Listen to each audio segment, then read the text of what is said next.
Pod 2Cast. Oferecimento. Tradição Comedoria. Especialistas em carnes e massas. Peça seu almoço pelo delivery. 997535235. Restauro, funilaria e pintura. Serviços automotivos de qualidade. Informações 996385706. Lideri. Internet para sua casa, empresa, feiras e eventos. Siga no Instagram, @Lideri Telecom. Lideri. Grandes conexões acontecem aqui. Salve, salve, galera! Muito bom dia, boa tarde, boa noite, boa madrugada para você que nos acompanha em mais um episódio aqui do nosso Pod 2Cast. Muito obrigado, você que chegou até aqui. Se você ainda não é inscrito no nosso canal, peço para que você faça a sua inscrição, toque lá no sininho para você acompanhar as nossas novidades, ficar por dentro dos nossos conteúdos, tá bom? O nosso Pod 2Cast, hoje a gente vai falar sobre a saúde mental e seus reflexos no bem-estar da sociedade. E ninguém melhor do que esse convidado, que eu tenho o maior carinho, até porque ele foi o nosso primeiro convidado, na época que a gente fazia com 2 apresentadores, eu e David Max, lá atrás, há uns 2 anos, eu acho. Leandro Silva, terapeuta, ele que destaca o uso da hipnoterapia para atender a demandas como depressão. Olha só o que a gente vai abordar hoje aqui: depressão, ansiedade, fobias, insônia, bruxismo, distúrbios alimentares, vícios, entre outras. Com vocês, nosso querido Leandro Silva. Nosso muito obrigado pela tua presença aqui. Eu que agradeço, assim, a você que está nos vendo no futuro. E é muito interessante essa nossa parceria. Por isso, assim, o primeiro programa, eu tive a honra, né, de participar do primeiro programa, que vem fazendo muito sucesso, diga-se de passagem. Tem a canequinha até hoje. Eu tenho também. A minha canequinha, esqueci, mas eu deveria ter trazido. A canequinha até hoje, que massa. Mas a gente estava comentando aqui no bastidores da importância desse tipo de iniciativa, né? Que aí as informações que antes ficavam restringidas a poucas pessoas, agora a gente pode divulgar aí pelo mundão, assim. Exatamente. Qualquer lugar do mundo que você puder, qualquer você lugar tá do assistindo. mundo. O bom da tecnologia, essa questão do YouTube, dessa plataforma, né? Porque você assiste a qualquer momento, no seu momento, onde você estiver, e isso aqui está gravado para toda sempre. A vida, né? Para sempre. Toda a vida, exatamente. E aí a gente já puxa para o nosso tema essa questão da rede social. Não sei nem se me permite começar por aí. Pode, fica à vontade, você manda. Mas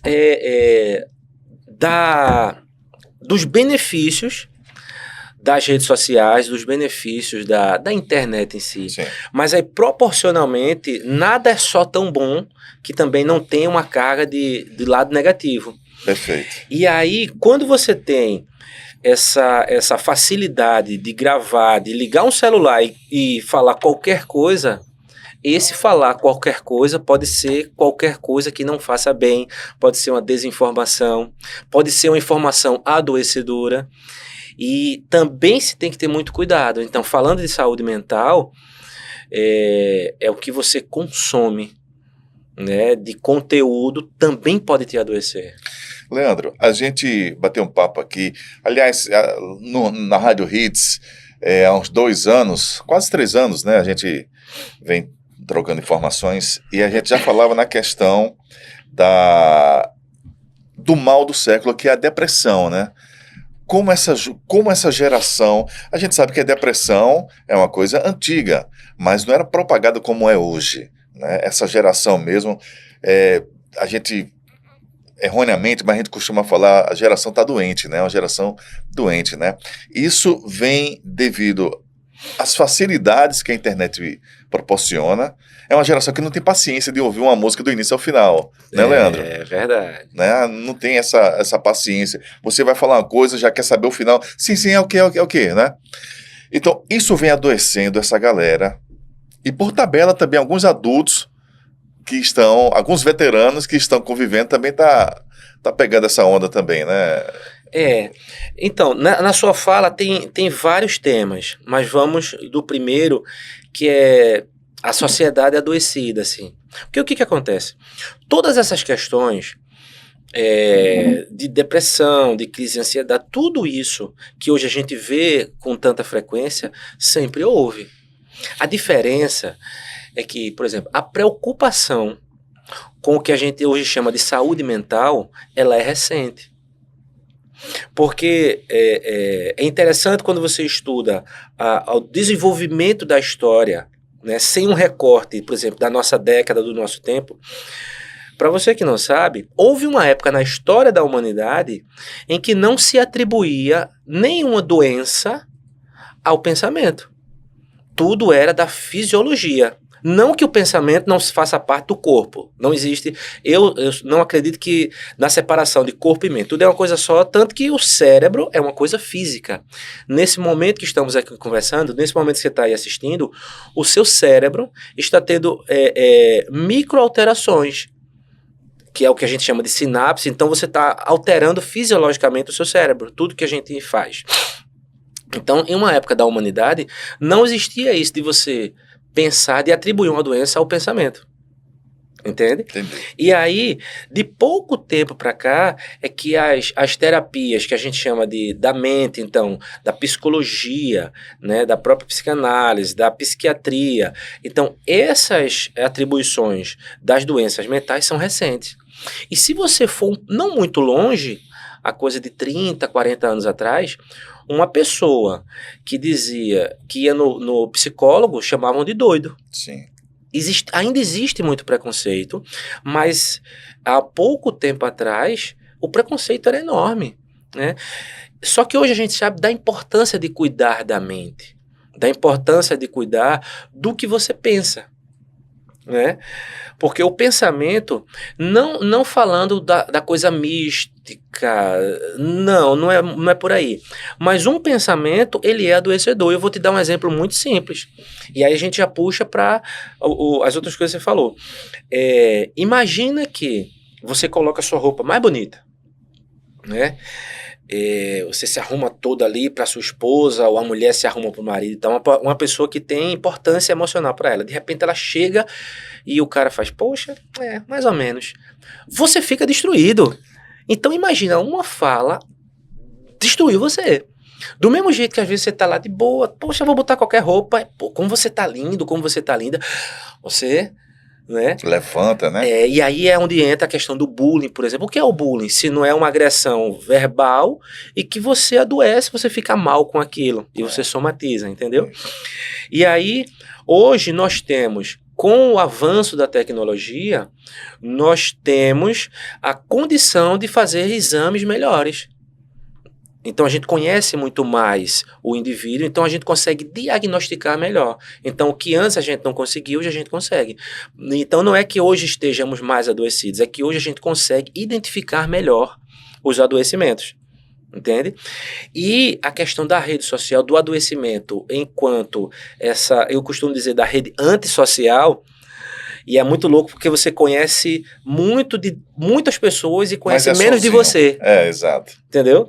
Você não tem amigos, você tem seguidores. Mas essas pessoas nem sabem, né?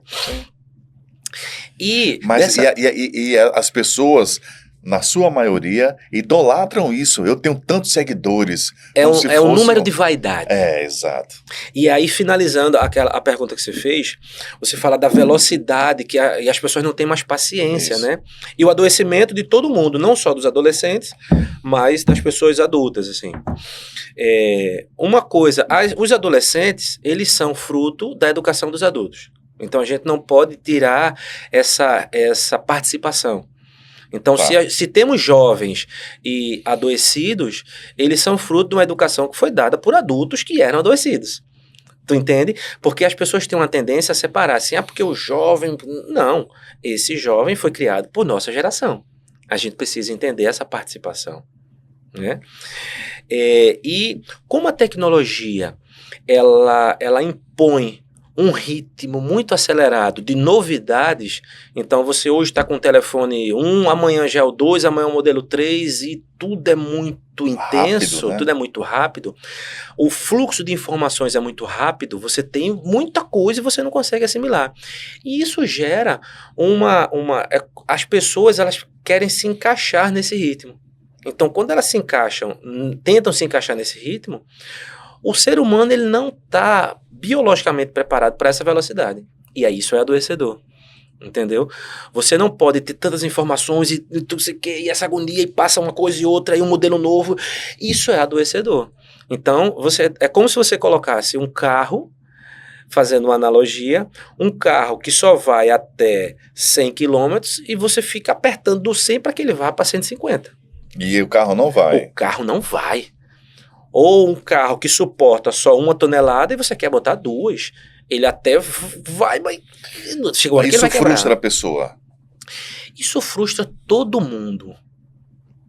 Porque se você perceber, a rede social, ela não em sua maioria, eu digo o seguinte, que a rede social são pessoas que mentem para pessoas que também mentem, mas que acham que os outros não estão mentindo. Perfeito. Entende? Só que, por exemplo, o cara vai num restaurante, ele não frequenta aquele restaurante, mas ele vai uma vez, tira uma foto ali e ele pega aquele recorte da vida dele, como se aquilo fosse o normal e posta. Só que a pessoa que está vendo aquilo, ela também faz isso, mas ela acha que aquilo é verdade. Eu vi outro dia, tem gente que aluga carro, aluga Sim. casa para poder fazer ali Sim. vídeos e fotos e postar aquilo. Sim. E chega num nível de adoecimento tão grande que você faz, pô, eu sou a pior pessoa do mundo porque eu não consigo fazer isso. Eu vou chegar nesse nível. Eu atendo muita gente assim no consultório. Nessa frustração de dizer, pô, só eu não consigo. Pô, por que tudo que eu faço dá errado? Mas porque essas pessoas ficam se baseando na vida do outro, acompanhando o Instagram. Porque todo mundo Cara, no o Instagram... Paulinho tá viajando direto, o Paulinho tá fazendo isso. Tem isso também, porque Leandro? a rede social, ela prega facilidade e a Isso. vida não é fácil. Isso, perfeito. Para cada uma pessoa de sucesso, você vai ter 1 milhão ali que tentou. E talvez não consiga fazer sucesso. Mas ela consegue se manter, ela consegue viver daquilo, mas a gente só mira no sucesso. Sim. E isso é adoecedor. Entendeu? Porque você quer alcançar aquele objetivo. Só que é um objetivo, não é impossível, mas é um objetivo extremamente difícil, porque a vida é difícil. Leandro, pegando um ponto aí do que você falou na questão da educação dos pais, você acha que os pais hoje estão muito ausentes na relação à educação? Está deixando muito com as secretárias do lar, com a babá, né? Com a escola. Com a escola, né? E eles estão correndo atrás para manter o padrão de vida, vamos dizer assim, né? Porque antigamente, a nossa geração era o pai que trabalhava e a mãe que cuidava. O que é uma geração machista, diga-se de passagem. Né? O pai que trabalhava tal, minha mãe ficava em casa. Mas hoje, as mães pagam para não ficar em casa. Muitas trabalham apenas para pagar. Eu conheço. É verdade. Eu conheço casais assim. Muitas mulheres trabalham apenas para pagar babá, tal, mas para não ficar em casa. E isso vem adoecendo também, né? Porque aí... Tem participação também, né? Tem muitas camadas nessa sua fala. Muitas camadas, assim. E aí, quando se fala, por exemplo, do homem que é o mantenedor do lar e a mulher que fica em casa trabalhando. Isso não é que é bom ou que é ruim, é uma escolha, certo? Mas a gente sabe que isso é uma forma do homem manter o controle sobre aquela mulher. O machismo nosso estrutural. E aí acontece uma coisa muito recorrente. Quando esse casal se separa, né, o cara acha que ele é que foi o responsável por tudo aquilo. Mas não foi. Porque se ele não tivesse esse suporte dentro de casa, ele nunca ia conseguir tudo. Você está entendendo a lógica? Então, é por isso que no mercado de trabalho, homens ganham mais. Mas porque a mulher não tem essa oportunidade. Se ela tivesse o mesmo tempo que o cara, ela ia superar esse homem, né? E aí você já entra nessa questão. Quando se fala da geração que educa, né, esses pais, hoje, então, como as pessoas querem ter essa vida da rede social, que é uma vida de muito glamour, elas precisam trabalhar mais para isso. Então, é uma vida de que o parecer é muito mais importante do que o ser. E aí você se mata ali de trabalho. Então, não é a questão que os pais estão ausentes. A questão é, primeiro que o duplo padrão de orientação. Então, os pais dizem uma coisa, por exemplo, eu trabalho muito, minha mulher trabalha muito, eu não estou com tempo pro meu filho, então o pouco tempo que eu tenho, eu quero comprar o amor dele com presente, com não sei o quê, com ser permissível, deixa ele fazer o que ele quiser, porque eu estou pouco tempo com aquela criança, então deixa ele fazer o que ela quiser para não ficar mal com aquela criança. Só que quando você dá tudo para uma pessoa, ela não tem limite. Quando ela sai de dentro de casa, ela tem que viver em sociedade, ela vai ter que ter limites, entendeu? A sociedade não está olhando para você, a sociedade está ali vivendo a sua dinâmica. E isso frustra. Aí os pais delegam essa educação ao professor, ao terapeuta, a não sei quem. E quando essas pessoas tentam adequar socialmente essa criança, não, você tem que ter limite, você não pode falar na frente de todo mundo, você não pode pegar do coleguinha, você não manda em tudo aqui, você tem que entender essa norma. Em casa, essa criança não tem isso. Exato. Porque em casa ela manda, ela faz tudo, e isso leva ao adoecimento. Entende? Então, são várias camadas que vão se sobrepondo e são adoecedoras para todo mundo. E uma questão muito interessante que eu sempre falo ali.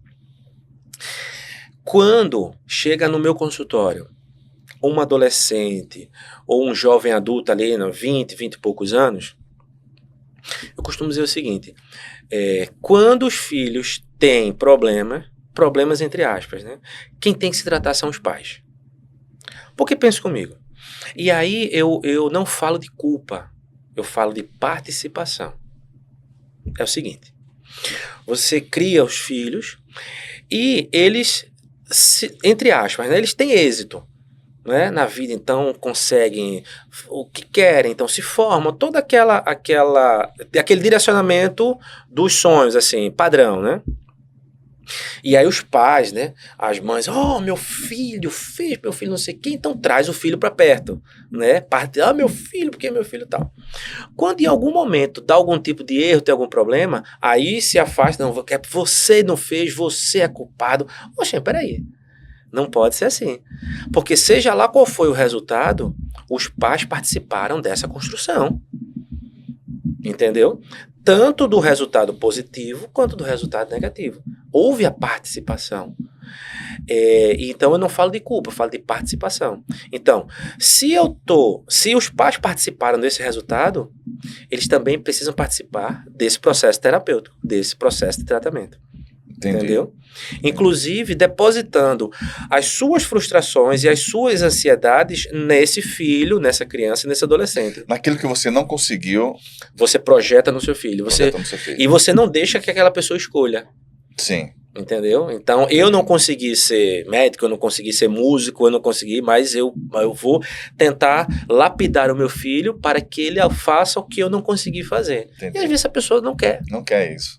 Perfeito. E isso é adoecedor, muito.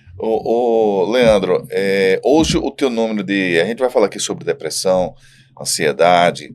O teu número hoje de pacientes é mais adolescentes, adultos, como é que...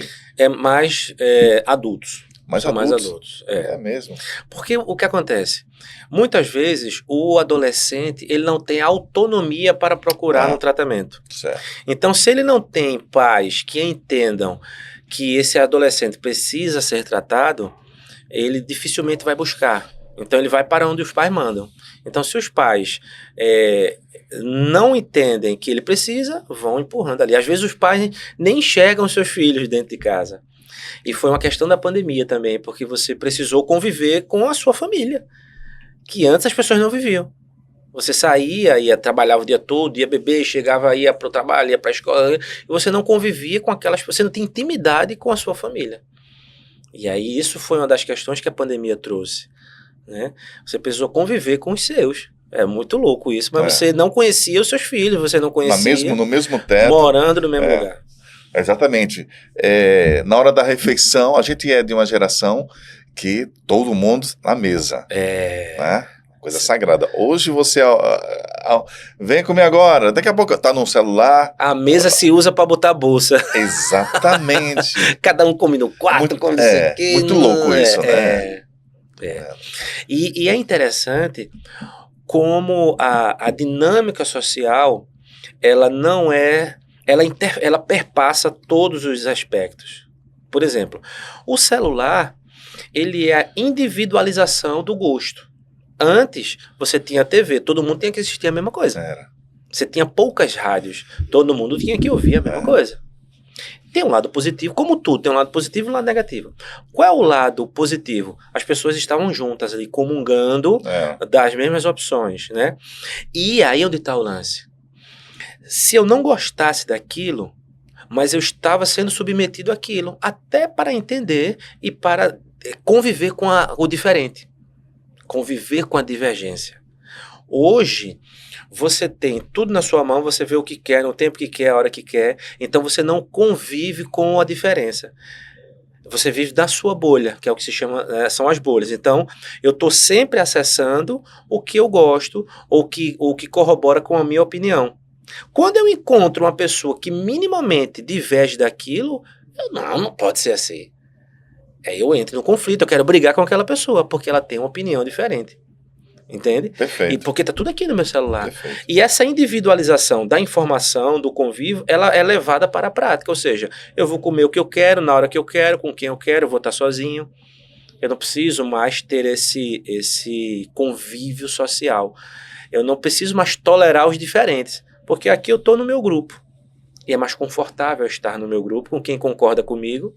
E eu ter a ilusão de que tudo acontece, que eu tô certo, tudo acontece do jeito que eu quero, na hora que eu quero. Do jeito que eu quero, na hora que eu quero. É bem confuso isso. Por isso que a gente sempre fala assim para aquelas pessoas, alguns influencers, né, que não sabe sentar numa mesa sem fazer uma selfie, vive num mundo virtual, né, cara, num mundo paralelo, né, não vive a realidade, né. Tem muitos que adoecem, né. A maioria. Ali muitos são doentes, né. A maioria, né. Porque você nunca vai dar conta do que você se propôs a fazer. Porque eu tenho que dar conta da minha vida para todo mundo o tempo inteiro. Vai ter hora que eu não quero. Mas como eu estabeleci aquele padrão, se eu não fizer, as pessoas vão me cobrar. Sim. E aquilo é minha fonte de renda. E o que é que eu vou fazer agora? Eu quero viver. Às vezes eu só quero comer. Mas eu não posso só comer porque eu tenho que comer e postar. Eu não posso comer qualquer coisa, eu não posso comer um prato feio, porque aquele prato não fica bem na foto, entendeu? Exato. Só que aí, Ari, é muito louco isso, porque a gente entra agora em outra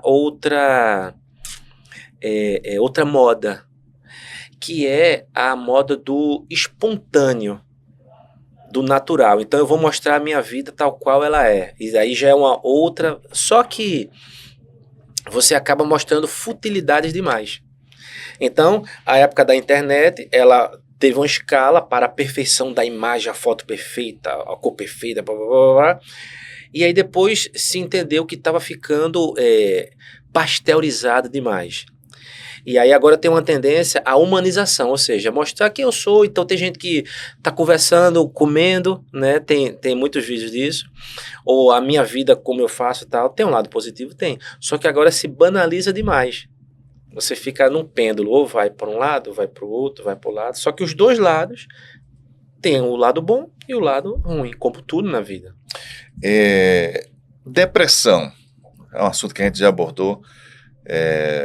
Fala pra gente a questão da depressão. Os sintomas são diferentes, são iguais em todo mundo, ou tem pessoas que desenvolvem um sintoma de um tipo e a outra pessoa desenvolve de outro tipo, mas está com depressão também. Tem essa variante? Tem. Primeiro é entender que a sintomatologia de várias doenças ela vai variar de indivíduo para indivíduo. O que a ciência fala, o que a medicina fala, a gente tira uma média do que pode acontecer, né? Mas cada indivíduo vai reagir de um jeito. Então, por exemplo, tem pessoas em depressão que comem demais, tem outras que ficam sem comer, tem outras que ficam muito tristes ali, acuadas, tem gente que fica eufórico demais. Entendeu? Então, cada pessoa vai... às vezes a pessoa ela vai se afogar no trabalho, vai trabalhar demais, outra não quer trabalhar, entende? Então, vai depender muito de cada pessoa e como ela vai responder àquele tipo de estímulo. E a depressão... A depressão não tem cura, né? Não, e aí onde está? Depende. Depende. Porque às vezes as pessoas confundem. Existe o DSM, né, que é o manual das doenças, onde vai dizer, se você apresenta tal característica por tanto tempo, em tal intensidade, você pode dizer que tem tal doença. Né? Isso está sempre sendo atualizado, porque dada a individualidade das pessoas, os sintomas vão ficando muito variados, entende? E as pessoas às vezes confundem tristeza com a depressão patológica, com a doença depressão. Então, se eu não me alimento bem, ou se falta algum nutriente no meu corpo, naturalmente eu vou ficar mais para baixo, mais triste. Então eu vou passar a ter menos ânimo para fazer as coisas, eu vou trabalhar menos, e as pessoas acham que isso é depressão. Mas às vezes é só uma alimentação incorreta, é só falta de nutriente no corpo. Se eu perdi alguém muito importante, ou se eu tive aborrecimento, ou se eu estou num lugar em que me traz muitas respostas negativas, eu brigo muito, eu estou numa escola que eu brigo muito, eu vou ficar triste, eu não vou querer ir para aquele lugar. A pessoa pode confundir com depressão. Ah, entendi. Entendeu? Eu tenho os níveis de depressão, né? Mas eu preciso... Existe a depressão patológica, ou seja, não é da situação que acontece que me deixa deprimido, que me deixa sem ânimo para fazer, mas algum distúrbio no cérebro que vai produzir menos de uma substância X e que me deixa depressivo. Entendeu? E aí a medicação entra, né? Mas a medicação só não vai dar conta. Eu preciso fazer um tratamento terapêutico, porque eu costumo dizer que remédio não ensina a viver. Então, por mais que você tome uma medicação para controlar um nível de algum hormônio, de algum neurotransmissor no seu cérebro, aquilo vai melhorar, mas se eu me mantiver naquele mesmo comportamento, ou naquele mesmo emprego, ou naquele mesmo ambiente, eu vou continuar tendo a mesma resposta. Eu vou continuar triste, eu vou continuar insatisfeito, eu vou continuar com raiva, entendeu? Então, o ideal sempre, em qualquer situação, é você ter um bom diagnóstico, né? Às vezes, eu sei que é muito complicado ir a médico, pagar médico, nem todo mundo tem essa condição financeira, né? Tem o privilégio de poder ir a um bom médico. Mas, caso seja possível, vá a um ou pelo menos a mais de um. Não se dá um diagnóstico numa consulta, não se dá diagnóstico pelo Google ou pela internet. Não é seguindo o influenciador fulano de tal que diz que eu acordei assim, eu tô assim, eu tenho depressão. Aí você, eu também tenho isso. Eu tô com depressão também. Entende? Então, é um diagnóstico que ele precisa ser minuciosamente atestado, né? Precisa se enxergar todas essas condições, tanto fisiológicas quanto emocionais. Existem níveis de depressão, existe o período, entendeu? Quanto tempo você está sentindo tais sintomas, isso é depressão. Se você sentiu e depois passou, não é depressão. É um momento. É um momento. É um momento. E sem contar com... Às vezes um diagnóstico pode estar errado. Sim. Por quê? Um psicodiagnóstico, ou seja, um diagnóstico dado pelo que você fala ou pelo que você apresenta de comportamento, pode estar errado. Entendeu? Ansiedade. O que vem primeiro? Ansiedade está atrelada à depressão. Todo ansioso, ele tem um lado depressivo ou... Ansiedade é uma coisa muito interessante. Ou são paralelos? E pode acontecer também, mas ansiedade é uma coisa muito interessante. As pessoas não sabem o que é ansiedade. É impressionante. E aí eu vou te explicar. Veja. Ansiedade é uma característica natural de todo ser humano. Por exemplo, quando você vai fazer tal coisa, o seu corpo se prepara. O nosso corpo, ele está sempre se antecipando. Ele está sempre se preparando. Por exemplo, quando eu vou comer, a minha boca começa a produzir saliva. É o meu corpo se antecipando para a mastigação e a consumir aquele alimento. Quando eu tenho um compromisso, eu vou trabalhar amanhã, eu vou para uma reunião, eu venho para um podcast, eu já começo a planejar aquilo. Eu vou acordar vou fazer tal coisa, não é assim que acontece? Isso é normal. O corpo está sempre se antecipando. É uma característica normal do ser humano. O que as pessoas chamam de depressão ou de crise de depressão? É quando o corpo faz esse processo natural, que é se antecipar naquela resposta, naquele planejamento, mas você sente uma angústia. Você sente que aquilo vai ter um desfecho negativo. E aquilo te incomoda. Então, por exemplo, a Ari me convidou para um podcast. Ah, beleza. Eita. E se eu chegar atrasado? E o que ele vai perguntar? Mas se ele perguntar o que eu não sei?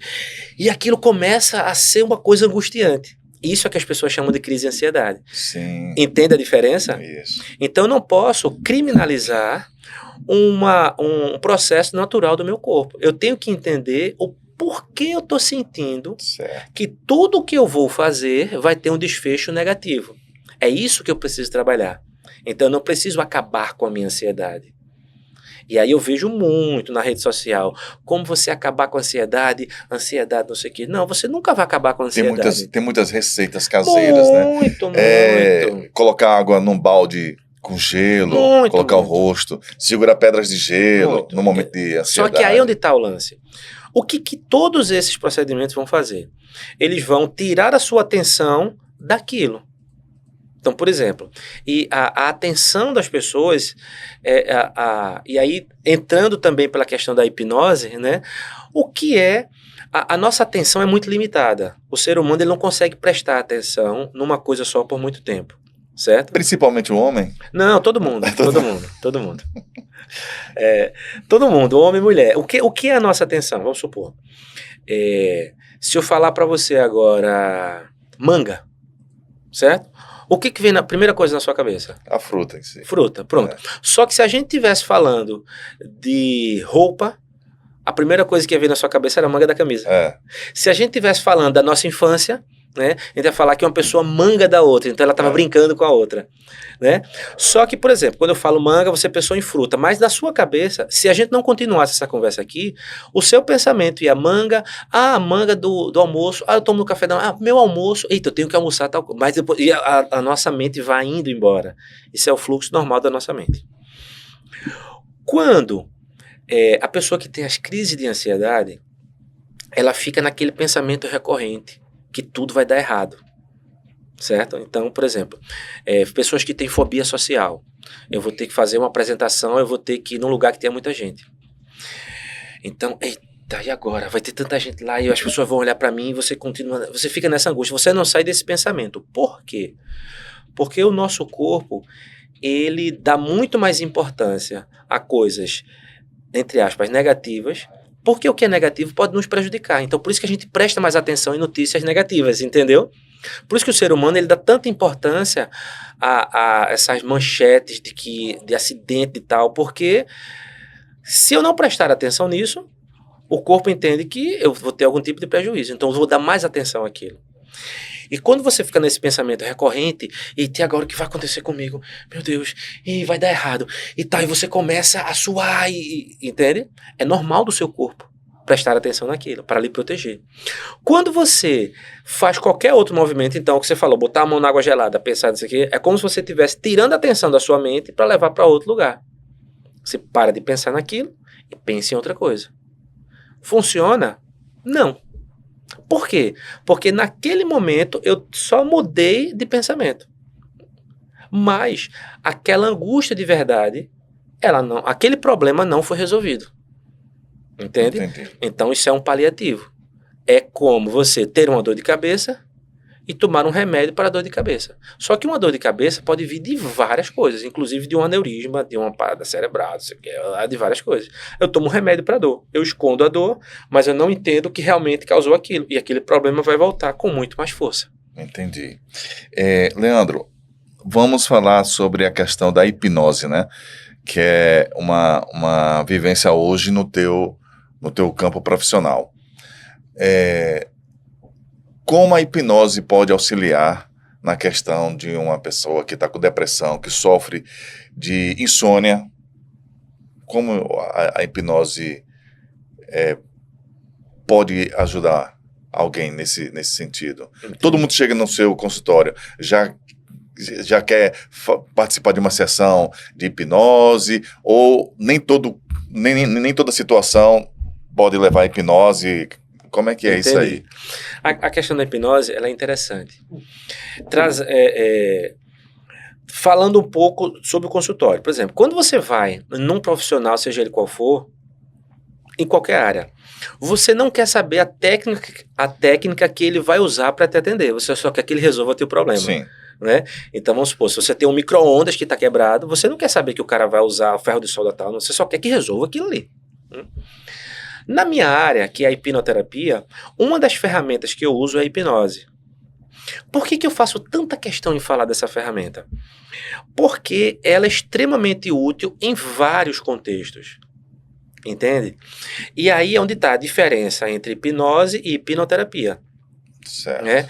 Hipnoterapia é um processo terapêutico que usa também a hipnose como ferramenta. Né? A hipnose, ela não cura nada, que a hipnose é uma ferramenta. É como se eu dissesse assim, uma chave de fenda conserta um carro? Não. É mais uma ferramenta que o mecânico vai usar para. Né? Só que com uma chave de fenda eu posso fazer várias coisas. É a questão da hipnose. Então a hipnose por si só, ela não cura nada, ela não é uma terapia, mas ela é uma ferramenta que pode ajudar em várias coisas. E o que é hipnose? É uma coisa que as pessoas ainda ficam meio sem saber, e ninguém tem a obrigação de saber. E a minha função é exatamente difundir isso, porque é uma ferramenta extremamente importante.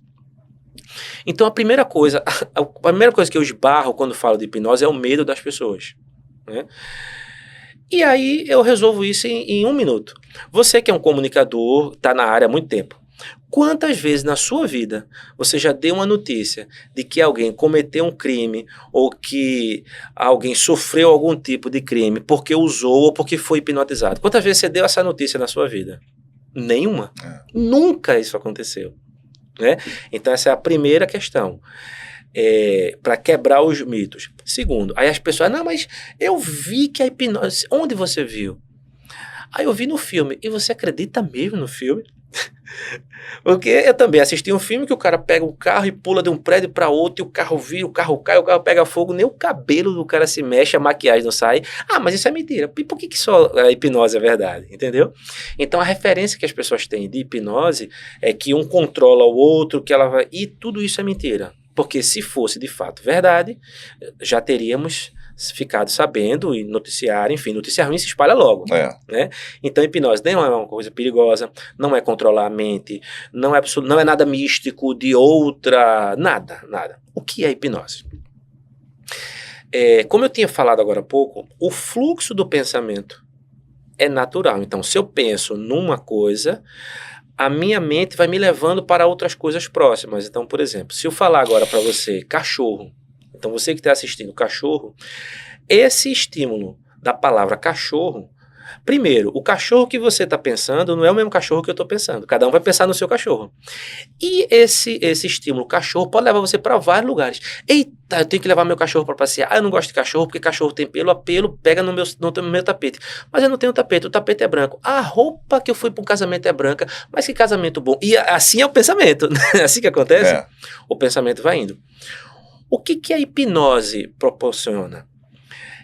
Ela trava esse fluxo do seu pensamento e você vai ficar pensando no que você quiser pelo tempo que você quiser. O que naturalmente é muito difícil. Entendeu? Então eu vou direcionar o teu pensamento para que você pense numa coisa só. Qual a vantagem disso? No âmbito terapêutico, né? Quando a gente pensa em algo que dói, que a gente sofre, a gente quer sair daquele pensamento. A gente não quer mais pensar naquilo. Só que o fato de você sair daquele pensamento não vai resolver aquele problema. Então, no ambiente terapêutico, eu preciso que você fale sobre isso, que você pense a respeito disso, que você exponha isso para que eu possa resolver. Então, a hipnose, ela é uma prática que você vai ficar nesse mesmo pensamento, mesmo doloroso, mas que você consiga falar sobre isso, para que você consiga expor o que está acontecendo, sem doer, para que eu possa resolver. Entende? Porque naturalmente a gente foge da dor. É como se você vai no dentista, se o seu dente estiver inflamado, se o seu dente estiver doendo, o dentista tem que dar uma anestesia para que você não sinta a dor naquele lugar, para que ele possa trabalhar. Então a hipnose ela vai funcionar mais ou menos como isso. Você vai ficar naquele pensamento, mesmo que ele seja doloroso, mas o processo faz com que aquilo, entre aspas, doa menos, mas que eu possa tratar. Entendeu? Entendi. E a hipnose em si. E nesse processo eu vou poder usar todas as outras ferramentas que a hipnoterapia me dá para que eu possa resolver essa questão. Entendeu? É como se a hipnose ela fosse ali uma anestesia. Não vai doer você pensar naquilo. A partir daí eu posso trabalhar. Né? Entendi. Tirando do campo terapêutico, levando para a vida prática, as pessoas têm muita dificuldade, por exemplo, para dormir. Você falou da insônia e tal. As pessoas têm dificuldade para se concentrar em estudo. As pessoas têm dificuldade para se concentrar no trabalho e tal. O cérebro, a mente humana, assim como o nosso corpo, não que o corpo seja diferente do cérebro, mas para que as pessoas entendam. Por exemplo, você vai para uma academia. Você vai levantar um peso. Você nunca foi para academia, mas você levanta um peso de 5 quilos. Você levanta tanto aquele peso que aquilo fica leve. O seu corpo já se acostumou. Aí você levanta um de 10, depois levanta um de 15 e tal. Você vai correr. Né? Você começa a correr 1 quilômetro, não aguenta mais, aí você vai forçando, o seu organismo se acostuma com aquilo, 2, 3 quilômetros, e você consegue progredir naquilo. Com a mente não é diferente. Então vamos supor, eu quero me concentrar para o trabalho, mas eu não consigo me concentrar, eu fico disperso. Eu preciso fazer algum tipo de treinamento que eu consiga focar naquilo ali por muito tempo. E a hipnose é essa ferramenta. Entendeu? Entendi. Então, por exemplo, eu tenho alguns vídeos de auto-hipnose guiada para dormir melhor. Então, o que seria isso? Vamos supor. As pessoas reclamam, às vezes, que ela deita para dormir, mas começa a pensar em muita coisa, eu vou pensar nisso aqui, eu tenho que fazer, e tem esse fluxo do pensamento normal. Imagine você que está aí assistindo agora. Você não lembrava que você tinha um pé direito. Quando eu falo isso, o seu pensamento não vai direto para o seu pé direito? Isso. Imediatamente. Agora imagine que o seu pé direito, você está tocando, a palma do seu pé está tocando em alguma superfície. Ela pode ser porosa, ela pode ser áspera, ela pode ser fria, ela pode ser quente. Mas e agora você percebe que você tem toda a sua perna, então você tem sua coxa. A sua coxa está encostada em algum lugar. Perceba que à medida que eu vou falando, você não vai pensando nessas coisas, Sim. eu vou direcionando o seu pensamento. Sim. Entende? E aí, usando isso para dormir, por exemplo, quando você começa a dizer agora pense em tal coisa, faça tal coisa, começa a direcionar seu pensamento e você naturalmente vai esquecendo ali aquelas outras coisas e aquilo vai te relaxando. É a mesma coisa quando a gente acabou de falar agora da ansiedade. Entendeu? Todas essas práticas para diminuir as crises de ansiedade é só isso, é só direcionar o teu foco. Só que você pode direcionar para coisas que te acalmem, no caso da insônia. Não vai resolver tua insônia, mas ela pode te ajudar a dormir melhor. Porque às vezes a tua insônia pode ser de um outro problema, você tem que fazer terapia. Mas ela é um paliativo, ela pode te ajudar a dormir melhor.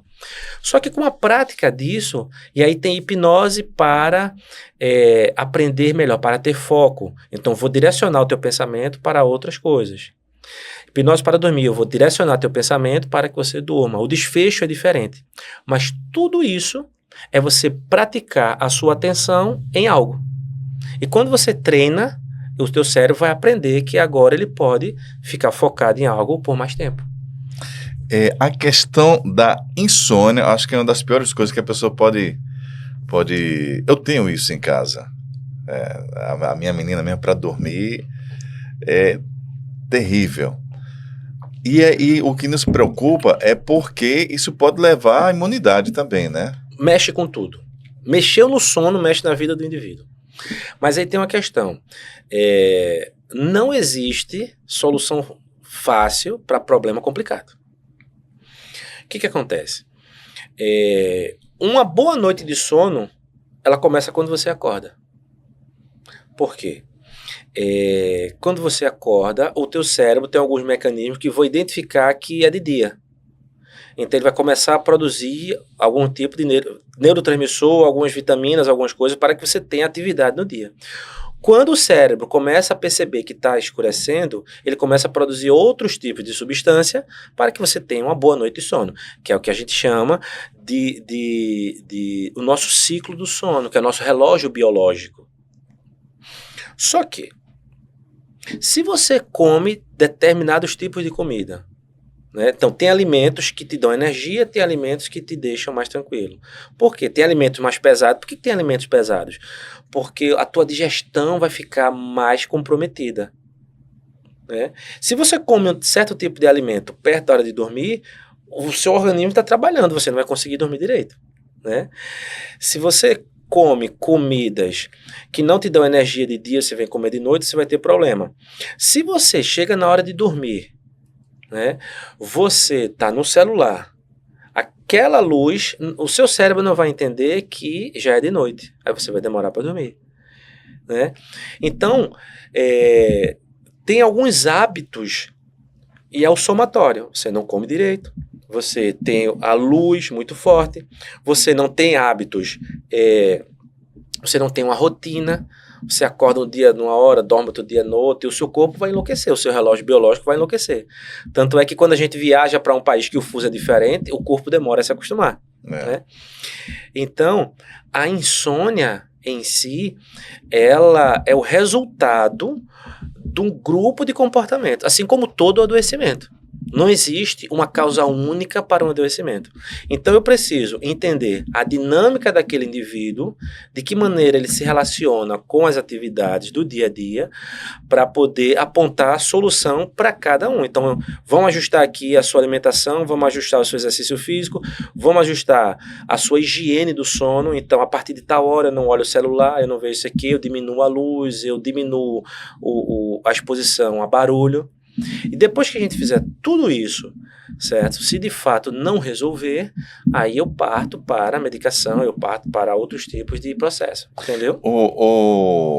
Leandro, a gente falando no início do nosso bate-papo aqui, a questão da velocidade hoje que as pessoas têm com a tecnologia e questão de redes sociais, jogos online, muita gente hoje viciada nos jogos, e o mais absurdo hoje para mim é a questão dos bebês reborn. Reborn, né? Cara, como é que é isso aí? Isso é muito louco, né, velho? Eu já soube de fatos de pessoas que vão pra UPA levar o bebê e dar escândalo porque o médico não quer atender. E mais uma vez, é muito interessante que você traz questões assim muito boas, porque tem várias camadas de discussão. Acho que a primeira coisa é a seguinte, Ari, eu não vejo esse acontecimento dos bebês reborn como uma febre. Eu acho que eles são um fenômeno de rede social. O que é o fenômeno de rede social? É a coisa esdrúxula, a coisa absurda, que toma uma proporção de divulgação muito grande, mas ela não é endêmica, ela não é que todo mundo está fazendo aquilo. Sim. Tu entende a diferença? Entendi. É um fato isolado, alguns fatos isolados, que são tão esdrúxulos, são absurdos, tão que danado é isso? E que aquilo cai... É uma onda. É uma onda, mas aquilo não é... é uma onda de dissipação, de divulgação. Sim. Mas não é uma onda de hábito, entendeu? Certo. Então não são tantas pessoas. Certo. Porque se uma pessoa chega numa UPA e leva um bebê tal, isso é uma coisa tão absurda que todo mundo vai divulgar aquilo. Mas não é que todo dia tem gente na UPA levando bebê. Sim. Então a gente precisa entender o que é fenômeno da internet, né? E o que é de fato um hábito moderno e social, seja ele qual for. Essa é a primeira coisa.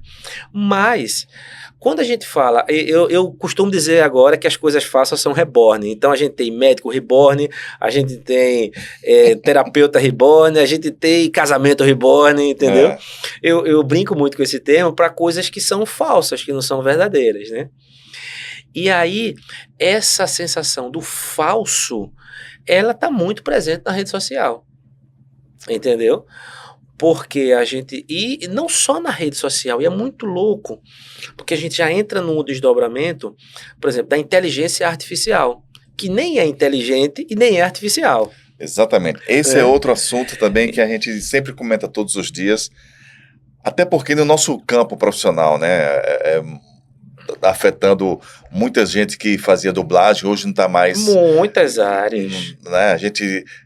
muitas coisas que você ouve aí nas redes sociais, de repente o Leandro está dando uma receita, mas não é o Leandro que está dando a receita, ali é um recurso de inteligência artificial. Isso não é perigoso, Leandro? Então, não é a ferramenta em si que é perigosa, mas é o uso errado que as pessoas estão fazendo. A inteligência artificial, ela está deixando as pessoas mais burras, literalmente. Perfeito. Por quê? Perfeito. Pense numa coisa muito simples. Se eu passo o dia inteiro sentado, né? Se eu passo ali um mês sentado, eu vou enfraquecer meus músculos porque eu não usei. E eu não vou ter força naquilo. Eu não vou conseguir mais levantar depois. Sim. Trazendo isso para nossa mente é exatamente isso. O que a gente não executa, a gente enfraquece. Não exercita. Não exercita, vai morrer. Entendeu? Então, desde o controle remoto, que você deixa a pessoa não levanta, até a Alexia, que você não sai nem do canto para acender a luz, para fazer nada, tal.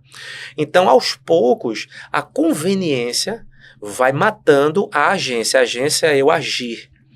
Isso é uma frase do... Eu tenho poucos ídolos na vida, Sim. mas uma pessoa que eu admiro muito é um neurocientista chamado Miguel Nicoleles. Né? Não sei se você lembra, na época que teve a Copa do Mundo aqui, alguns anos atrás, a abertura da Copa, ele colocou um tetraplégico para andar, dar o chute inicial, né, com o enzoesqueleto, né, que é um equipamento grandão que vai propiciando que a pessoa dê passos para tetraplégicos, né? Isso já foi uma revolução, assim. Então ele fala muito isso, que a conveniência, ou seja, é conveniente ali, eu não vou precisar me levantar tal, eu não vou precisar escrever um texto, eu não tenho que estudar, tá matando a agência, ou seja, a minha ação. E aí tá aniquilando a inteligência humana. Cara, o que você não tem ideia de pessoas... Pronto, o nosso querido David Max mesmo, meu brother... Naquela época ele já estava viciado nisso já. Então fazia, David, cara, o que é que a gente vai perguntar? Qual vai ser a pauta com o Leandro? Um exemplo. Sim. Aí ele, no chato. Já tá aqui. E eu debatia muito com ele. Ele dizia, Arizão, você... Eu não vejo isso com bons olhos, cara. Eu não consigo ver com bons olhos, velho. É verdade. E aí é que tá, Ari, veja. Não é a ferramenta, é o uso. Eu posso usar aquilo ali como um suporte, entendeu? Mas eu usar aquilo ali como muleta é completamente diferente. Quando eu começo a delegar as funções para outras pessoas, eu perco a minha inteligência, literalmente. Literalmente. E isso é um problema que não é só nesse nosso meio, não. Isso é um problema mundial. Mundial. Entendeu? A nível de trabalhos científicos, certo? Provas de grandes universidades, e veja como é louco. As pessoas aplicarem a prova, você botar toda a prova no chat ali desse da vida e você entrega. Aí criaram uma ferramenta para tentar identificar a fraude. Só que essa ferramenta não identifica a fraude. Ela começou a punir pessoas que tinham feito de verdade. E você gera esse caos e aquelas pessoas que deveriam aprender, elas não aprendem nada. E foram feitos vários estudos. Né? Então pegaram 3 grupos de pessoas, uma que usou só o chat da vida para responder, outras que usaram o chat como suporte e outras que fizeram sem nenhum auxílio, né? As mudanças cerebrais dessas pessoas, tudo que a gente faz, o nosso cérebro ele vai registrando ali a atividade cerebral.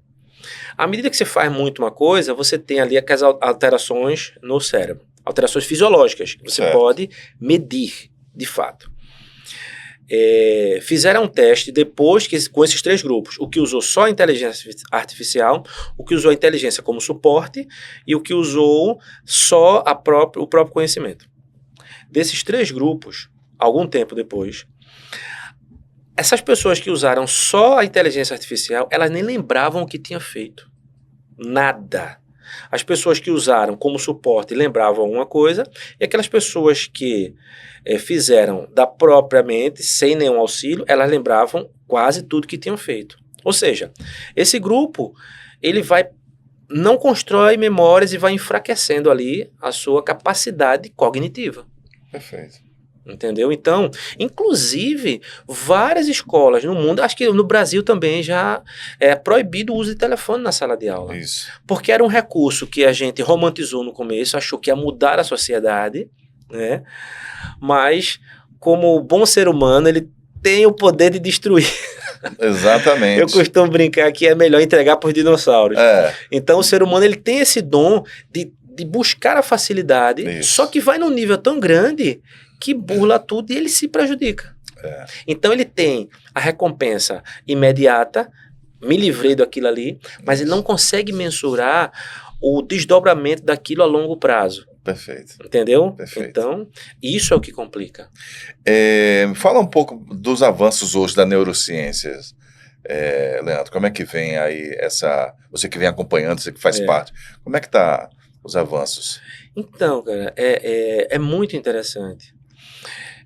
Como eu estava comentando com você no bastidor, eu precisei me afastar um pouco das redes sociais para me dedicar ao estudo. E não se pode falar de hipnose, não se pode falar de terapia sem falar de neurociência.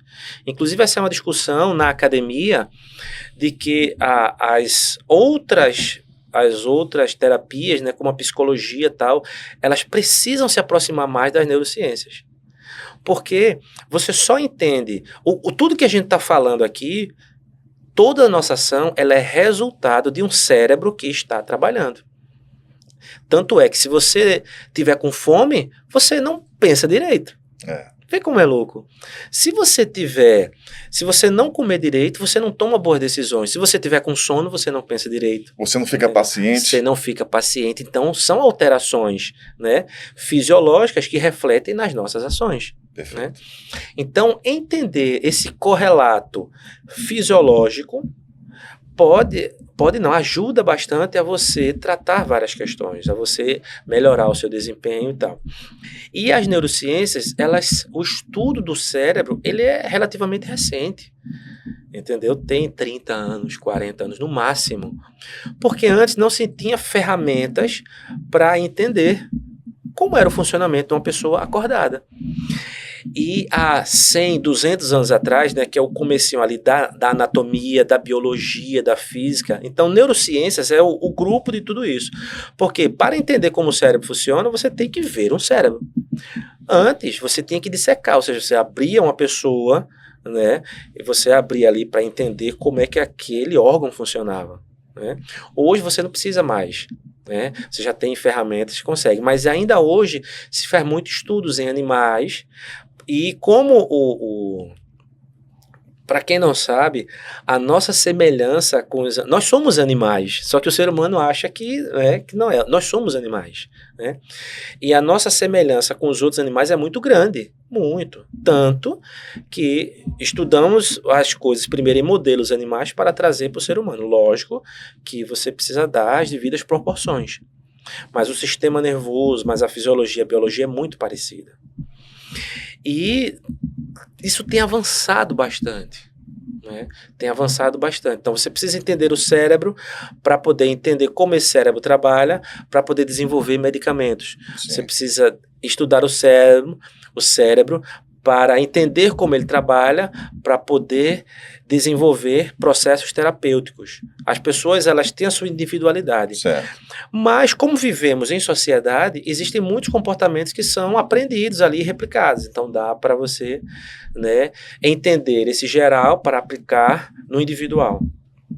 Então, eu me dedico muito. Hoje eu estou enfurnado de corpo e alma, né, em estudar neurociência, entender o comportamento humano, entender como a mente funciona, para poder melhorar cada vez mais o processo terapêutico. Entendi. Entendeu? Então, é como se entender, entre aspas, o ser humano por dentro e por fora. Por dentro é como a fisiologia trabalha, como a mente, né, o órgão cérebro trabalha, e como a mente, que é o resultado desse processamento, que é o comportamento das pessoas, como é que isso se dá. Leandro, na tua opinião, que ponto a religião pode afetar na vida das pessoas? Afeta muito, muito. E é interessante porque a religião, sempre que eu falo algo, é porque não dá tempo, assim, né, na nossa conversa, mas para você que está assistindo, sempre que você quiser entender, seja lá qual for o processo, tenta entender ele dentro de uma temporalidade, como isso se desenvolveu ao longo da história. Então, a religião, ela sempre foi muito forte na vida das pessoas. Tanto é que há anos atrás a gente tinha o clero, você tinha o reinado, você tinha o clero, então era um poder estabelecido, né? Independentemente se você acredita ou não em um Deus, ou e seja lá o que for, em algo místico, independentemente da religião que você siga, mas a religião, ela tem algumas regras de conduta, né? E quando você... E a religião, ela tem uma característica, no geral, né? Não todas, mas a grande maioria, ela tem uma característica que você encontra na religião e no militarismo. Ou seja, você não pode questionar. Entendeu? Então, a religião, ela diz, é isso e é isso. Isso é bom, isso é ruim. Se você fizer isso, você vai para tal canto. Se não fizer, você vai para tal canto. E você não vai questionar aquilo. Se você questionar, você sai daquele ciclo. No militarismo é a mesma coisa. Você não pode questionar uma ordem. E o que acontece? A religião, ela é acolhedora. Então, a sensação de grupo, você está lá, você está nas pessoas que pensam iguais, então isso é confortável. Mas quando você aplica essas regras inflexíveis, ou seja, se você não fizer isso, vai acontecer isso ou outro, você vai para não sei para onde, você vai para o céu, você vai para o inferno. Mas a vida, ela não é binária, não é sim ou não, entende? E aí você, quando pega esse sim ou não, ou é céu ou inferno, é bom e mal, entendeu? Ser ou não ser, e você junta com a internet, que ou é like ou é dislike, você tem você não tem opção, você vive num mundo binário, e a vida não é binária. E aí isso é adoecedor, porque, por exemplo, qual é o conceito de bom e ruim? O que é fazer o mal? Então, por exemplo, eu vou fazer uma provocação aqui agora. Matar uma pessoa, é certo ou errado? Errado. Tá. Só que se essa pessoa, certo, a sua filha ou algum parente, se essa pessoa for fazer um mal a essa sua pessoa, você vai deixar que ela faça ou você vai fazer alguma coisa? Entendi. Tu tá entendendo a lógica? Então é muito mais complexo do que certo e errado. Entendeu? O que é certo ou errado? Qual o contexto? Qual a circunstância? Em que momento? Entendeu? Então, a religião, ela tem influência muito forte, né? Mas ela tem algumas limitações nessa dicotomia do bom e mal, certo e errado, céu e inferno, e a pessoa fica meio perdida naquilo ali. Porque entre o céu e a terra tem muito mais coisas que a gente você está submetido na dinâmica. Incapaz de entender. Exatamente. Eu entendo isso. E sem desconsiderar a possibilidade de que pode não haver nem céu nem inferno. Entendeu? A vida pode ser esse acaso aqui só, e que você morrer não tem nada mais depois disso, ou não teve nada antes. Isso também é uma possibilidade. Sim. Entendeu? Eu não posso desconsiderar isso. Então, como não se conhece, ninguém pode provar que existe ou que não existe. Então são hipóteses. Cada religião, ela vai ter o que a gente chama de cosmovisão. O que é cosmovisão? É como aquela religião acredita que a vida foi gerada e de que maneira quem rege isso aí. Então os indígenas, eles têm uma cosmovisão.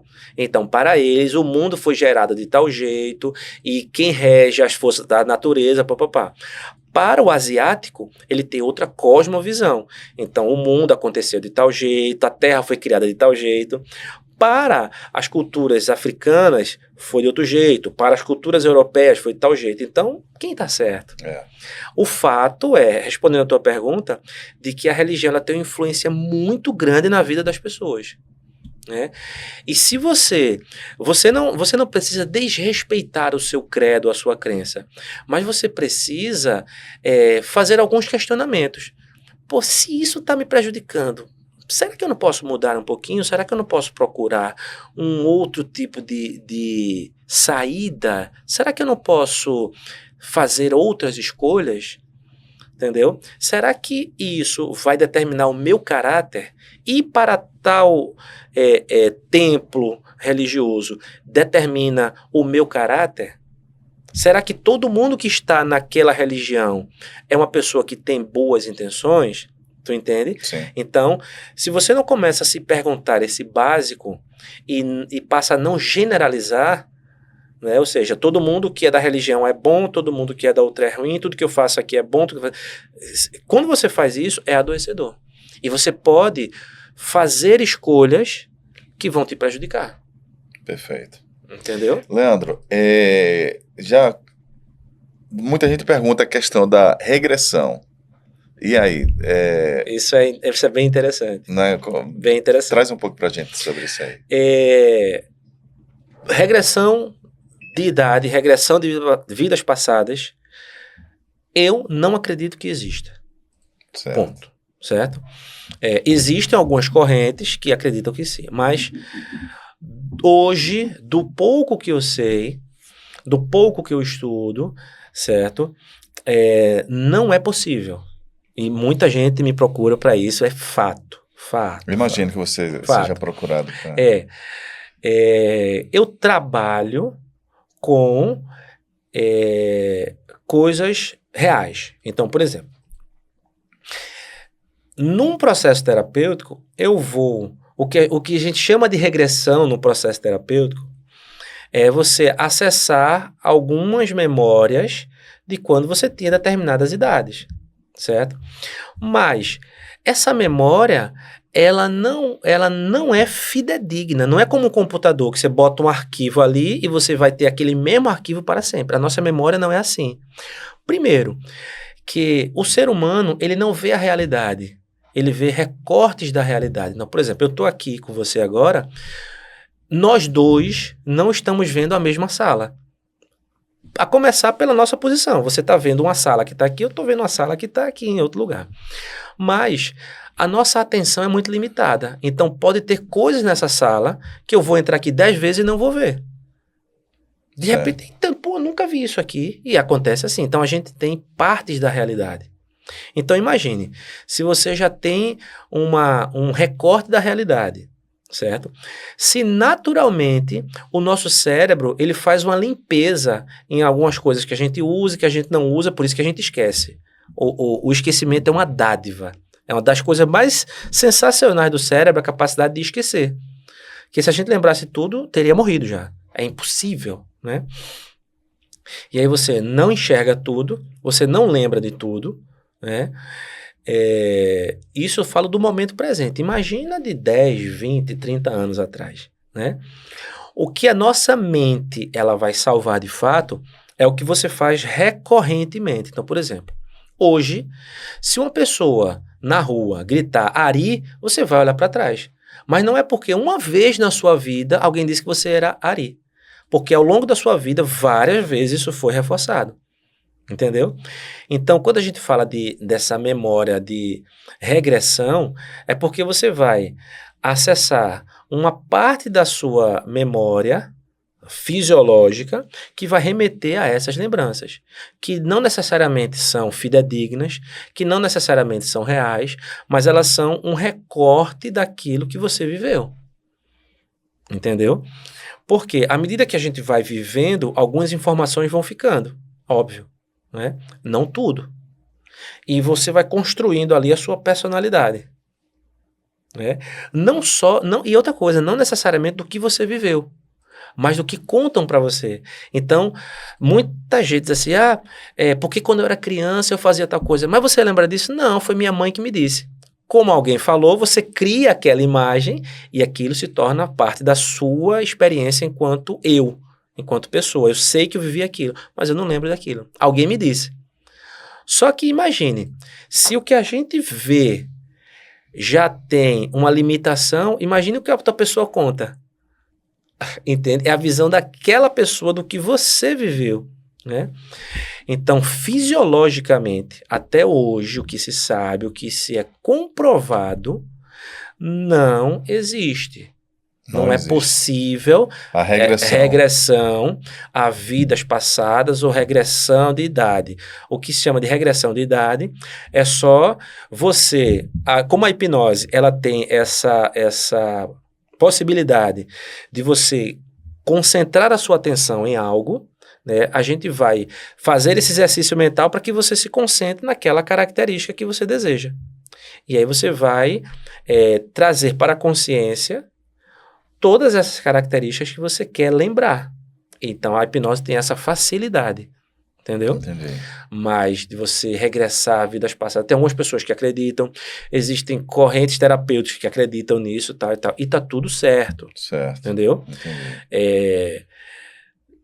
Digamos que daqui a 100 anos a gente... Eita, isso aí é verdade. Mas hoje, o que se sabe, o que se consegue aferir é que não é possível. Tanto do ponto de vista da neurociência, o que a gente entende como memória, né, que não é aquele computador que você bota uma coisa lá dentro e tira aquilo integramente, sem afetar em nada. A nossa memória não é assim, né? Quanto do ponto de vista de vidas passadas, de você acessar, não se sabe ainda se existe essa vida passada, essa continuação que algumas correntes religiosas trazem e acreditam, né? Não que exista ou que não exista, que é certo e que é errado, mas até hoje que se sabe, não se tem como comprovar isso. Mas tem profissionais do meio tudo que... Tem bastante gente. Que trabalham com isso aí. Tem bastante gente, entendeu? Que aplicam esse tipo de situação, né? Não é a minha abordagem. Entendi. Entendeu? Por isso... Mas já foi procurado para isso. Muitas vezes. Muitas vezes. E aí eu tento explicar para aquela pessoa que eu não estou questionando a crença dela. Sim. Eu só estou dizendo para ela que a minha abordagem, eu posso tentar resolver aquele mesmo problema de outra maneira. De outra forma. Né? Sem diminuir aquilo que ela acredita e tal. E muitas vezes, quando eu começo a explicar para a pessoa, ela faz, poxa, é verdade, isso para mim faz sentido. E ela muda a compreensão dela. Entendi. Entendeu? Porque eu trago para algo palpável, para algo que ela consegue ver. Não é alguém me disse ou será. Não, ó, isso aqui é o que a gente tem, é real. Entendeu? É mais próximo da realidade, é o que a gente tem de concreto, é o que a gente consegue mostrar hoje. A pessoa, poxa, é verdade, realmente faz sentido, e abandona aquela ideia e segue nessa outra linha de pensamento. Para a gente que está aqui já na reta final aqui desse nosso bate-papo, é um momento também que a gente vai conversar em outra oportunidade com esse grande profissional, o seu lado músico de ser, né? A gente vai trazer ele para conversar sobre música. Mas você começou na parte de psicologia e a hipnoterapia. Como surgiu para você esse teu interesse, assim, de trabalhar essa parte? Essa é uma história interessante, assim. Quando eu conto a minha formação e o que eu faço hoje, pode não ter conexão, mas quando você vai ver a linha do tempo, né? Então, a minha formação é em música. Eu trabalhei com música exclusivamente até por volta dos 30 anos. Por trabalhar com música, eu comecei a trabalhar com organização de eventos, e montei uma empresa que faz eventos, né? Você é produtor também, Eu sou produtor, E aí, desde a época da faculdade, que eu fiz licenciatura em música na Federal, eu pagava algumas cadeiras de psicologia, né? O básico ali. Então, eu já achava muito interessante, né? Observar comportamentos e tal. E mesmo na música, você precisa observar o comportamento da plateia. Se você está tocando uma música e o pessoal responde de tal jeito, você precisa interagir com aquilo ali, né? Então, eu sempre tive muito essa observação no que acontece. Passei a trabalhar com eventos.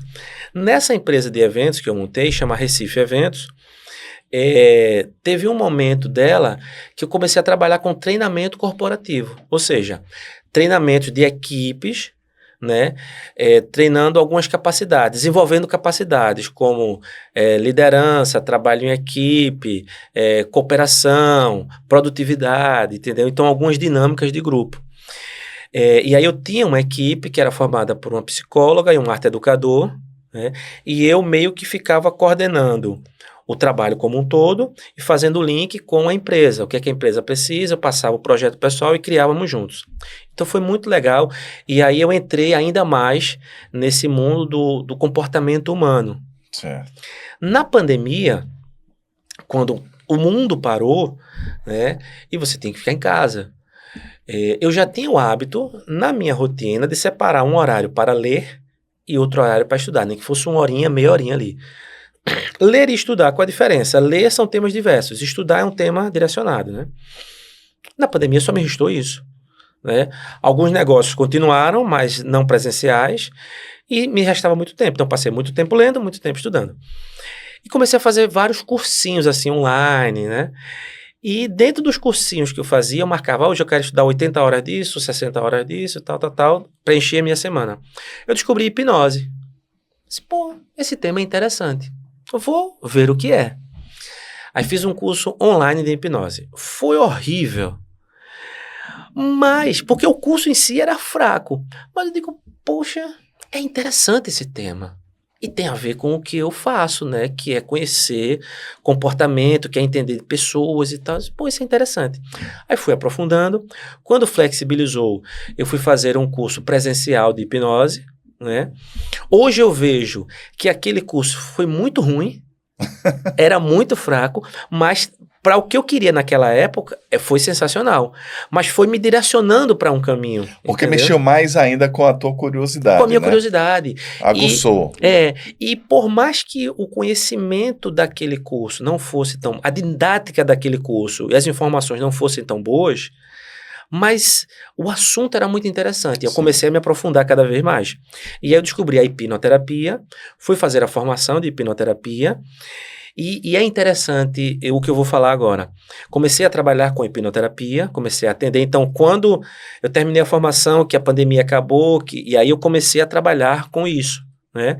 Diminui um pouco o trabalho com a empresa e me foquei muito mais no consultório, nos processos terapêuticos. E nesse fluxo de estudar, eu comecei a descobrir algumas coisas que questionavam a validade do que eu fazia. Né? Alguns conteúdos, pô, isso não é verdade, isso não foi. Eu digo, não, peraí, pô. Eu preciso entender. E aí foi, voltando ao começo da nossa conversa, né? Foi quando eu parei todo o atendimento e fui me focar e me aprofundar naquilo. Então, se tem alguém questionando o que eu faço, né, eu preciso entender, para saber até se vale a pena continuar. Sim. Entendeu? Eu não preciso. E aí eu tenho muito apreço, né, pela questão ética, pela questão moral, entendeu? E pela verdade. Eu não posso entregar para as pessoas uma coisa que é mentirosa. Entendeu? Eu não posso prometer algo que eu sei que não funciona. Então, quando me veio essa dúvida, eu digo, peraí, eu preciso estudar mais, porque se eu estou vendo o resultado com o que eu faço, mas se tem algumas correntes que dizem que não tem, eu preciso entender isso aqui, até para contestar isso aqui. Não, pô, talvez você não esteja vendo isso, a pessoa, é verdade.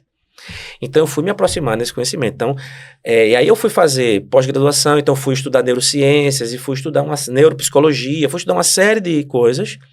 Então, essa foi a trajetória que transformou o músico em terapeuta, né? Eu continuo hoje como músico, eu continuo hoje fazendo alguns eventos, mas o meu foco hoje, eu estou totalmente direcionado para a terapia, para a neurociência, para o estudo do cérebro, para o estudo da mente, para o estudo do indivíduo.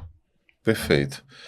Leandro Silva, ele atende lá na rua Luiz Guimarães, 253, Poço da Panela, um bairro muito muito gostoso. É delicioso. Delicioso, né? Tem um ar de interior na capital, né? Acho muito legal ali. E o espaço terapêutico que eu atendo chama Espaço Gerar. É Gerar Arte e Terapia.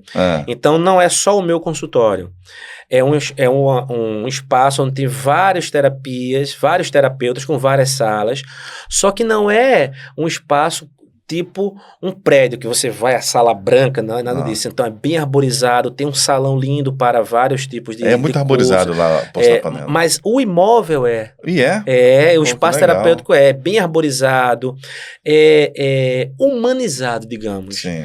Entendeu? Você entra no espaço, então você passa do portão, então você tem muitas plantas, muitas árvores, você tem uma cadeira, você tem salas que são mais acolhedoras, não é aquela sala branca, entendeu? Sim. Então, o espaço é muito bonito, né? É disponível para locações de vários profissionais, e eu escolhi esse espaço exatamente por não ter essa característica fria, sim, entendeu? De doença. Entendi. Né? Então, como eu entendo a pessoa, como eu não olho para a doença, eu olho para o indivíduo, entendeu? Então, esse olhar do indivíduo, ele passa, inclusive, por essa sensação de bem-estar que ele vai sentir quando ele entra no espaço terapêutico. No Instagram, a gente vai colocar aqui no vídeo, você acha como @LeandroSilva _terapeuta. Isso. @LeandroSilva _terapeuta. O site já está pronto? Já está tudo pronto. leandrosilva.com.br? leandrosilva.com.br, isso. leandrosilva.com.br. Leandro Silva Terapeuta. leandrosilvaterapeuta.com.br. Seu novo site, estou sabendo que está repaginado, está com layout... Bem bonitão. Bem bonitão, né? Leandro, muito obrigado aqui pela tua presença. Já fica o convite para a gente conversar com o Leandro Silva, produtor e músico. Boa! Estou sabendo que você está trazendo um projeto aí fantástico, por sinal. Isso. A gente vai falar um pouco mais. Eu tenho certeza que vocês aí vão adorar esse projeto que ele está trazendo. Aliás, está de parabéns já pelo que você passou para a gente aí. Viu? É o meu xodó musical agora. É o teu xodó musical, né? É o lado B do Leandro, vocês precisam conhecer. Muito bacana. Gente, Leandro, suas palavras finais aí para o seu público, para os seus amigos, para essa massa que nos acompanha aqui pelo YouTube. YouTube e também Spotify. Isso, boa. É interessante essa frase que eu vou dizer. Ela parece, em algum momento, ser muito grosseira, mas ela não é. A frase é o seguinte: cuide da sua vida. Se você fala isso para uma pessoa do nada, peraí, acha que é uma grosseria, mas não é. Acha que é um fora que tá dando, acha que é um fora, né? Mas não é, cara. Cuidar da sua vida é cuidar da sua saúde, é cuidar da sua alimentação, é cuidar do que você assiste, cuidar do que você escuta, é você se cuidar, entendeu? Se não para você, mas pelas pessoas que te amam, porque quando a pessoa sofre, toda essa rede de apoio sofre junto, né?